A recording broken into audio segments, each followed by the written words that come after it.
Ontem rolou uma mega operação na área de Rafah, na faixa de Gaza. E a comunidade internacional está bem preocupada com essa operação e com a continuidade dela. A desculpa de Israel é que eles foram buscar dois reféns. E nesse processo de pegar os dois reféns, foram mais de 100 pessoas que faleceram nessa ofensiva. A gente está falando onde foram mais de 14 casas bombardeadas, 3 mesquitas destruídas, muitos prédios completamente destruídos, assim, complexos enormes. E aí, a comunidade internacional está muito preocupada com o que está acontecendo. Por quê? Porque Rafah, nesse momento, tem 1,7 milhões de pessoas que são pessoas que se refugiaram, que estavam na faixa de Gaza, que estavam no norte de Gaza, que estavam na cidade de Gaza, refugiaram da guerra a mando de Israel. Sabe quando Israel mandava aqueles papeizinhos? Essas pessoas moraram em vários lugares da faixa de Gaza e tiveram que abandonar suas casas, sua história, seus bens pessoais, tudo seu, para fugir para a parte sul de Gaza, porque Israel mandou fazer isso.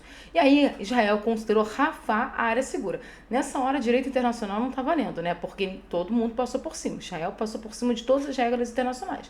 E Israel disse, Rafah era segura. Mas de 2 semanas para cá, Israel começou a mudar o discurso, dando a entender que Rafah não é mais a área segura, que Rafah, na verdade, é uma área que eles também têm que adentrar. E aí, a gente lida com uma situação extremamente drástica, porque essas pessoas não têm para onde ir para além de Rafah. Para além de Rafah, você tem a fronteira do Egito. O que se sabe é que a parte do governo de Netanyahu, que é de extrema direita, quer forçar que essas pessoas saiam de Rafah e façam uma fuga para o Egito. E nesse processo de fuga elas vão morrer, porque o Egito inclusive colocou tanques ali nas fronteiras, porque disse que não vai abrir a fronteira, porque não tem condições de receber todos esses refugiados. Então, o que a gente está percebendo ali, de forma escancarada, não é sutil, é que Israel vai implementar uma solução final em Gaza. E há um silêncio sepulcral do mundo considerado livre, né? O mundo que adora falar de direitos humanos, adora falar de uma série de organizações internacionais, quanto a essa solução final. As pessoas que estão em Rafah, elas não têm para onde fugir. Elas já não têm água, elas já não têm comida, elas não têm absolutamente nada. Israel não respeita nenhuma organização internacional. Ela não respeita a ONU, ela não respeita a Corte Internacional de Justiça, ela não respeita o Tribunal Penal Internacional. A Corte Internacional de Justiça deixou bem claro que Israel deveria seguir as regras, que deveria fazer de tudo para que um genocídio não ocorresse. E logo depois do julgamento, Israel piorou a quantidade de ofensiva contra o povo palestino. E é importante lembrar que a Palestina não tem exército, né? Que não existe exército em Gaza, não existe exército na Cisjordânia. O grande problema que a gente está vendo aqui é o colapso. Israel, por uma questão do governo israelense, está colapsando toda a estrutura internacional que é sustentada por uma série de acordos e tratados. Essa estrutura internacional ela precisa ser mantida, porque senão a gente volta ao período da barbárie total. Ou seja, o país olha para o outro e fala, para que eu vou respeitar regras? Eu vou lá, mato toda a população civil e tá tranquilo, tá ótimo, nada vai acontecer comigo. E é esse o exemplo que Israel está dando para o mundo. Israel foi tomando toda a faixa de Gaza, Israel foi expulsando a população palestina de Gaza, ela está nesse processo de expulsão. Se a gente olhar os mapas, é isso. Praticamente não tem nada em pé em Gaza mais. Ela destruiu toda a estrutura física para que os palestinos não possam ficar em Gaza no final da guerra. E isso é um processo que a gente chama de limpeza étnica, genocídio e também guerra de aniquilação. A guerra de aniquilação, ela é isso. Eu preciso tomar o seu território. Então, se você não vai sair, eu acabo com você. E no caso dos palestinos em Gaza, é uma situação muito pior, porque eles não têm como sair. Todo mundo sabe que as fronteiras são fechadas e que os palestinos só saem de Gaza com autorização de Israel. E quem diz que não, tá mentindo na cara dura. Eu sei que tem uns digitais influencers aí de história muito famosos que falam que não, pode se sair. Não, essa galera vive de fake news ou de outras coisas, né, que dão dinheiro para eles falarem essas mentiras. Mas o fato é, não se pode sair de Gaza sem permissão. Tanto que é só olhar a lista dos refugiados brasileiros. Lembra que teve aquela dificuldade enorme para a galera sair? Por quê? Porque precisa de autorização. Chegou ontem um bebê recém-nascido brasileiro-palestino, porque demorou muito tempo para que a família conseguisse autorização para sair.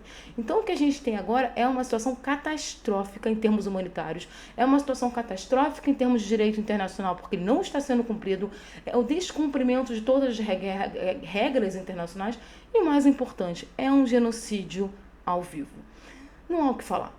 E quando a gente fala um genocídio ao vivo, ninguém está passando a mão na cabeça de nenhum grupo terrorista, nenhum grupo mais extremista, ninguém está dizendo que não liga para os reféns, porque quem não liga para os reféns na prática é o Netanyahu, porque ele simplesmente ignorou essa situação dos reféns por meses, e é estranhíssimo que logo agora ele consiga recuperar dos reféns, mas ao mesmo tempo faz uma ofensiva absurda em Rafah. A gente está dizendo sobre pessoas que não possuem nenhuma relação com guerra, pessoas que já vieram de uma situação de expulsão, porque são descendentes de pessoas que foram expulsas lá em 1948, são descendentes de pessoas que passaram por todos os tipos de humilhação. Essas pessoas passam por tipos de humilhações absurdas e agora elas estão perdendo a sua vida e elas estão exatamente assim, fechadas num lugar onde não tem como sair. E o que sobra é desespero e morte.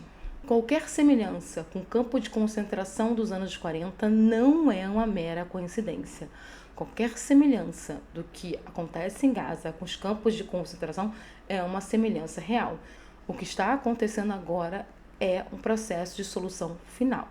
O que Israel vai colocar em prática é um plano de solução final para acabar com a população palestina e conseguir anexar o território de Gaza, e todo mundo sabe disso. Então, ou se controla Israel por controle econômico, ou os Estados Unidos começam a compreender que o Biden de fato vai perder a eleição por esse apoio insano a Israel, ou se constrói um cessar-fogo, ou alguma coisa tem que acontecer para que a gente não assista um genocídio ao vivo sendo finalizado. E para piorar, não só um genocídio ao vivo sendo finalizado, mas a inauguração do período do caos e da barbárie. Porque se Israel conseguir finalizar, se Israel conseguir fazer a solução final em Gaza, nenhum povo no mundo está seguro, porque essa vai ser a base do processo de conquista de outros territórios.